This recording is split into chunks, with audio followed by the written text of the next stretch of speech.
Hello students, कैसे हैं आप? आई होप आप सब ठीक हैं। आज के इस वीडियो में हम देखेंगे इंडियन यूएस पोएम के ब्रेनस्टॉर्मिंग क्वेश्चन A3, A4 और A5। तो चलो देखते हैं पहला क्वेश्चन A3 का फर्स्ट क्वेश्चन, जिसमें पूछा है पोएम में से राइमिंग वर्ड्स पिक आउट करने हैं।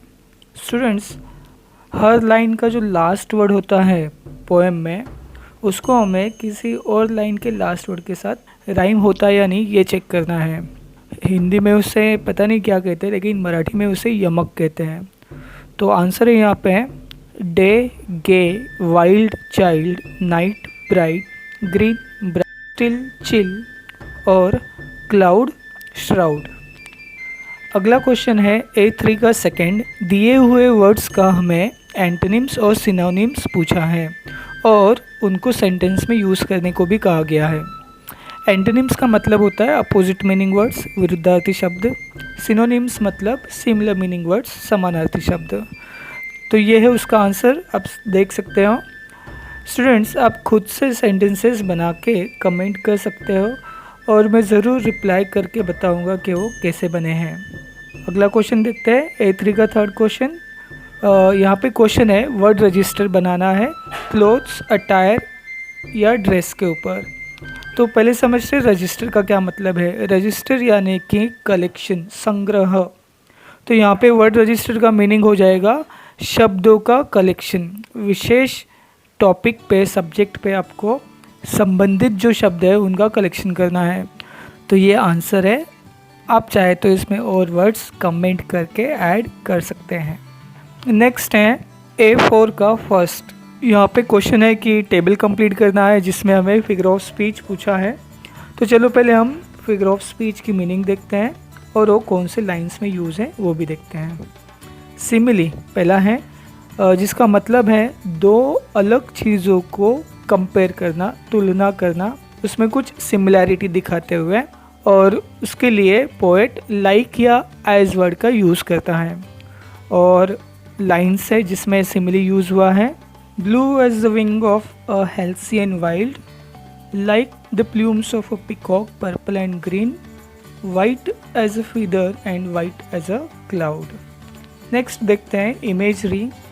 पोएम पढ़ते समय स्टूडेंट्स कुछ वर्ड्स, शब्द हमारे माइंड में पिक्चर या इमेज बनाते हैं। जैसे माउंटेन वर्ड सुन के आपके माइंड में पहाड़ का इमेज बनता है। तो पोएम में कौन से लाइन्स हैं वो देखते हैं। Again, blue as the wing of a halcyon wild, like the plumes of a peacock, purple and green, white as a feather and white as a cloud. इन लाइन्स में इमेजरी हैं। नेक्स्ट है metaphor, जिसमें दो अलग चीज़ों में indirect comparison होगा, लेकिन इन दोनों को एक ही है ऐसे बताया जाएगा। हर स्टैंजा में पोएट ने समय बताया है और वो समय का जो कंपैरिजन है वो लाइफ के अलग अलग स्टेज के साथ किया गया है। जैसे लाइन्स है, ब्रेक ऑफ डे मतलब चाइल्डहुड, बचपन। फॉल ऑफ नाइट का कंपैरिजन एडल्टहुड के साथ किया गया है। और मूनलाइट चिल का कंपैरिजन ओल्ड एज के साथ किया गया है। और लास्ट फिगर ऑफ स्पीच है एलिट्रेशन, जिसमें किसी लेटर का साउंड रिपीट किया जाता है। लाइन्स है व्यूअर्स व्यू, इसमें वी साउंड रिपीट किया गया है। व्हाट डू यू व्यू, इसमें व साउंड रिपीट किया गया है। नेक्स्ट क्वेश्चन देखते हैं स्टूडेंट्स। A4 का सेकेंड क्वेश्चन है ये, जिसमें बताया है कि फर्स्ट स्टैंजा जो है उसका राइम स्कीम है AABB, और हमें दूसरे और तीसरे स्टैंजा का पता करना है। राइम स्कीम कैसे पता करते हैं? पहले आप राइमिंग वर्ड्स पता करो और स्टैंजा के फर्स्ट लाइन का लास्ट वर्ड वहाँ ए लिख देना, और वो जिस लाइन के लास्ट वर्ड से राइमिंग हो रहा है वहाँ पे भी ए लिख देना। उसके बाद अगले राइमिंग पेयर वर्ड्स की जोड़ी लो और उसके आगे ए के बाद जो अल्फ़ाबेट आएगा बी, वो लिख देना। इस तरीके से आपको कंटिन्यू करते जाना है। अब राइम स्कीम के लिए आपको लाइंस के सामने लिखा अल्फ़ाबेट को लाइन के हिसाब से लिखना है। तो सेकेंड स्टैंजा का राइम स्कीम है AABB, थर्ड स्टैंजा का भी है AABB। अगर वीडियो अच्छा लगा तो प्लीज़ लाइक कर देना और शेयर और सब्सक्राइब ज़रूर करना। अगला क्वेश्चन है A5 का फर्स्ट वन यहाँ पे बताया है, हर एक स्टैंजा के शुरुआत में पोएट ने एक क्वेश्चन पूछा है, इससे रीडर्स पर क्या इफ़ेक्ट, क्या असर होता है, उसको एक्सप्लेन करना है। और आंसर है कि it creates the effect as if the poem is conversation between the poet and the viewers. The poet asks the question at the particular time of the day. The viewers reply to the poet's question with their feelings in each stanza. This question answer pattern in the poem brings out a symbolic meaning of each stanza and also suggests the readers the three stages of life in simple words. The poet asks question in each stanza also add the beauty to it and it sets the mood of the poem as well. Answer आपका थोड़ा बहुत अलग हो सकता है, यही answer होना चाहिए ऐसे ज़रूरी नहीं है। अगला क्वेश्चन देखते हैं। A5 का सेकंड क्वेश्चन है ये, पोएम का एप्रिसिएशन लिखने को कहा है। एप्रिसिएशन लिखते समय कुछ बातों का आपको ध्यान रखना है, जैसे कि पोएम का टाइटल आपको लिखना है, पोएट का नाम लिखना है, सेंट्रल आइडिया या थीम ऑफ द पोएम, यानी कि इस पोएम में क्या विषय लिया है, किस बात पे पोएम है, फिगर ऑफ स्पीच आपको लिखना है, राइमिंग स्कीम, फेवरेट लाइंस, आपको पोएम पसंद है तो क्यों, और ध्यान देना आपका आंसर पैराग्राफ फॉर्म में ही होना चाहिए। तो चलो आंसर देखते हैं। Title of the poem is Indian Weaver. The poet name is Sarojini Naidu. She was a political activist, feminist and the first Indian woman who became the president of Indian National Congress. The rhyme scheme used in the poem is AABB. My favorite line of the poem is Weavers weaving at a break of day, why do you weave a garment so gay? Blue at a wing of halcyon wild, we weave the robes of newborn child. In this poem, the poet talks about the three types of garment that weavers weave all three particular times of a day. Each stanza of poem represents the three important events of human life, that is birth, that is childhood, adulthood, that is young age, and death, that is old age. Figures of speech is used in the poem are alteration and interrogation. Special features of this poem are that it is written in a light vein to amuse the readers. The vocabulary is very much easy in this poem. Use of alteration and interrogation adds the beauty to the poem. My opinion about this poem is I liked it very much because it is written in a very simple language, proper selection of words and a use of proper figure of speech and the beauty in this poem. Thank you. Next है A5 का third question.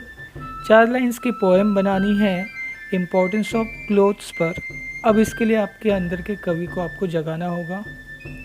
जो topic दिया है उसी पे poem बनाना है और कोशिश करना कि उसमें राइमिंग वर्ड्स भी यूज़ हो।